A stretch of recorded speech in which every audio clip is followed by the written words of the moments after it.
الشيطان الرجيم.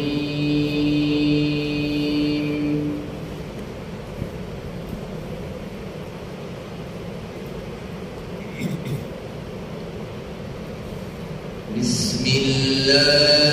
الرحمن الرحيم.